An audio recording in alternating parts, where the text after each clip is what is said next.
Welcome to Edenfold, where we delve into darkness every Tuesday and Friday night. If you enjoy an evening, or even daytime chill, then please like and subscribe for more unsettling tales like this. Now, lower the lights, get comfortable, and let the fold of darkness pull you in.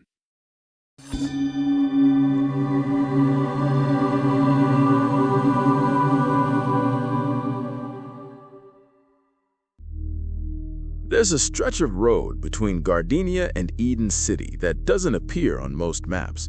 It exists, technically. You can see it if you zoom in far enough. A thin gray line cutting through farmland and forest, avoiding the main highway by nearly 20 miles.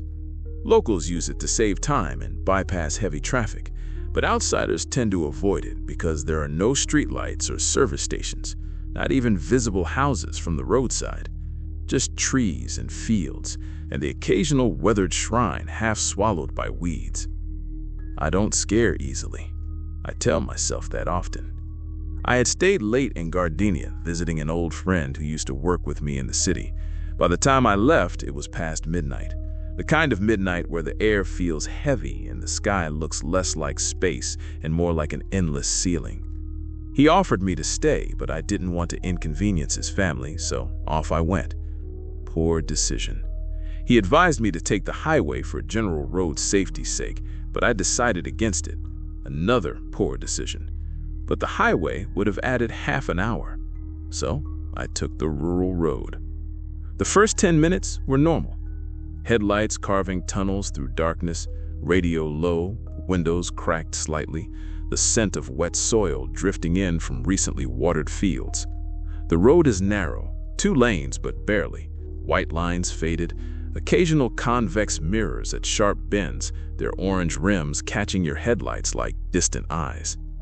You don't realize how loud your own car is until there's nothing else. Engine hum, tires over gravel, the faint rattle in the passenger side door I keep meaning to fix. And then it gets quiet. Not outside, inside. My radio began to lose signal. At first it was just static creeping under the music. Then the music thinned. Then it was only static. I reached to turn it off. Before I touched it, the static changed. It softened, shifted. It almost sounded like breathing. Slow, measured, not synced with me. I turned it off immediately. The silence that followed felt wrong. Not like a normal empty silence, more like it was listening.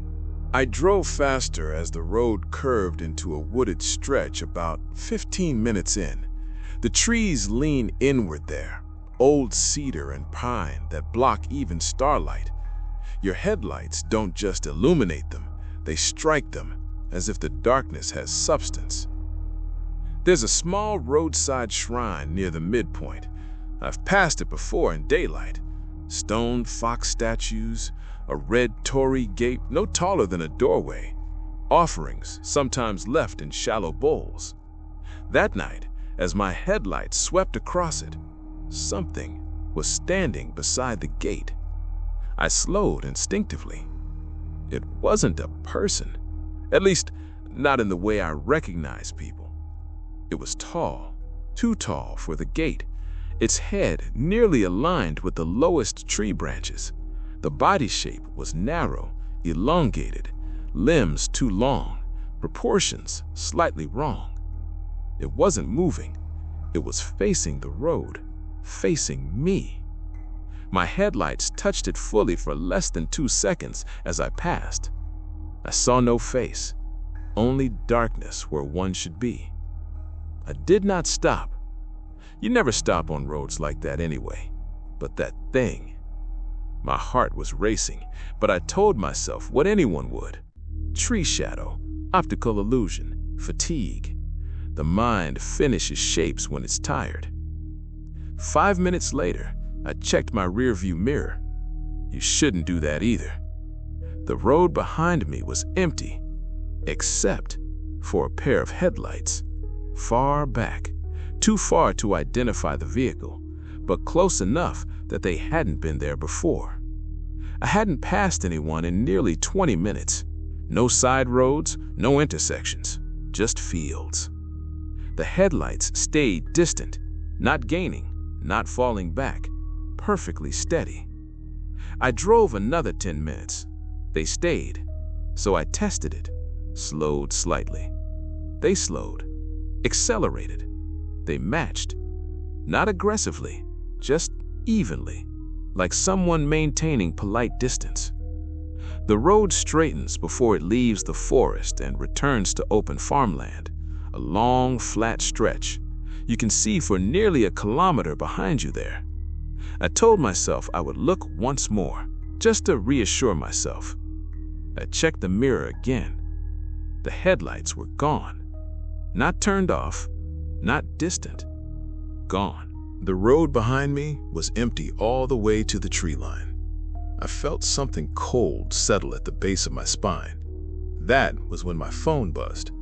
No service exists on that road, not reliably. Still, the screen lit up on the passenger seat. Unknown number. No caller ID. It buzzed again. I shouldn't have answered, but being alone on a road like that does strange things to you. You crave proof of the ordinary. I put it on speaker. Hello? Silence. Not static, just air. Then, very softly, the sound of tires on gravel. My grip tightened on the wheel. I think you have the wrong number, I said. The gravel sound continued. Slow, measured, exactly matching my speed. I hung up, ending the call, and my phone screen went black. In the darkness of the car interior, I became aware of something I hadn't noticed before. The sound of my tires. They didn't match. My car was on asphalt now, but beneath the engine's hum, I could hear gravel, like something else was driving just beside me, close enough to touch, close enough to breathe. And then, from somewhere outside my window, a single, gentle knock. The knock wasn't loud, it wasn't violent, it wasn't someone trying to get my attention. It was polite, 2 soft taps against the driver's side window, as if someone standing outside didn't want to be rude. I didn't look. That's important. I did not turn my head. When you drive rural roads at night, you learn something instinctively. If something is beside your window and you didn't see it approach, you were never meant to see it clearly. And this reminded me of something my friend from Gardenia used to say. Acknowledgement is permission, an invitation. I kept my eyes forward. The road was straight. Endless farmland on both sides. No fences, no buildings. Just dark soil and low mist clinging to the ground like something trying to rise. The gravel sound continued, perfectly aligned with my speed. And another knock. This time slightly higher on the glass, as if whatever it was had adjusted its height. I pressed the accelerator. The engine strained. The speedometer climbed. 80, 90. The gravel sound accelerated with me, still matching, still close, still just outside the window. And then my headlights flickered. Just once. But in that flicker, I saw something reflected in the side mirror. Not headlights, not a car. A shape, running. Long limbs bending wrong at the joints. Movements too fluid, too smooth. It wasn't struggling to keep up. It was pacing me. Its head tilted slightly toward the window, as though listening. The headlights stabilized. The mirror showed only darkness again. The gravel sound stopped. Instantly. Not fading. Stopped. The silence that followed felt heavier than the noise. Up ahead, I could see the faint glow that marks the outskirts of Eden City. Not city lights exactly, just the low orange haze that collects above populated areas. Relief should have come then. It didn't, because as I approached the final bend, the one where the rural road reconnects with the main route into Eden City, I saw something standing in the center of the road. A figure, human-sized this time, still, facing away from me. White clothing, loose, hanging, long black hair obscuring the back. My headlights illuminated it fully. It did not move. I slowed, not because I wanted to, but because my body did it without permission. The air inside the car felt thick, pressurized. The figure raised one arm slowly, not to wave, not to shield its eyes. It turned and pointed, not at me, past me, behind me. My rearview mirror caught my attention before I meant to look. The tall thing was standing in the road behind my car, much closer now. Its proportions were wrong in the headlights, arms too long, neck slightly extended. The space where its face should be looked hollow, not dark, hollow, like depth without end. I realized something then. The figure in white wasn't blocking my path, it was warning me. The tall one moved first, not forward, sideways. It slid across the road without lifting its feet. That's when my engine completely cut out. No warning lights, no sputtering, just silence. The only sound left, footsteps, gravel, circling the car, slow, measured, deliberate. The white-clawed figure still stood ahead, arm outstretched, pointing, not behind me now, down. My headlights flickered again. For a split second, I saw the road surface beneath me. It wasn't asphalt, it was gravel. Loose, old, as though this stretch had never been paved at all, as though the road I thought I'd been driving had layered itself over something else, something older. The headlights returned, asphalt again. My breathing sounded too loud. The circling stopped. Silence. And then, a third knock. From the rear windshield. I didn't look. I did the only thing I could think to do. I turned the key. Nothing. Again, nothing. The interior lights flickered, and in that brief illumination, I saw it. Not outside. Inside, in the back seat, folded awkwardly to fit, limbs bent too long for the space, head tilted sideways, watching me. There was no face, just that hollow depth. And in that depth, movement, like distant headlights traveling down an endless road.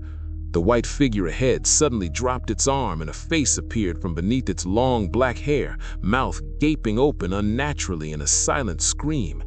My engine roared back to life. The back seat was empty. The tall thing was no longer in the mirror. The road was asphalt. The glow of Eden City was steady. I didn't slow down. I didn't look in any mirror again until I reached a petrol station under full lighting. I checked the back seat. Empty. Floor mats dusty. Nothing disturbed. I told myself it was exhaustion, isolation, too much folklore absorbed as a child. But the next morning, I checked my car. The tires were coated in fine gray gravel, not the brown gravel from Gardenia roads. This was pale, almost white, like crushed stone from old shrine paths, and there were handprints on the rear windshield, long, too long, finger marks extending further than any human hand could reach. I don't take that road anymore, not because I'm afraid of what I saw, but because of what I understood. That road does not belong entirely to this world. It overlays something older, something that walks beside you when you travel alone, something that matches your speed, something that knocks politely before entering. If you ever drive late at night and you hear gravel beneath your tires when you know you're on asphalt, do not look in the mirror, and whatever you do, do not answer your phone.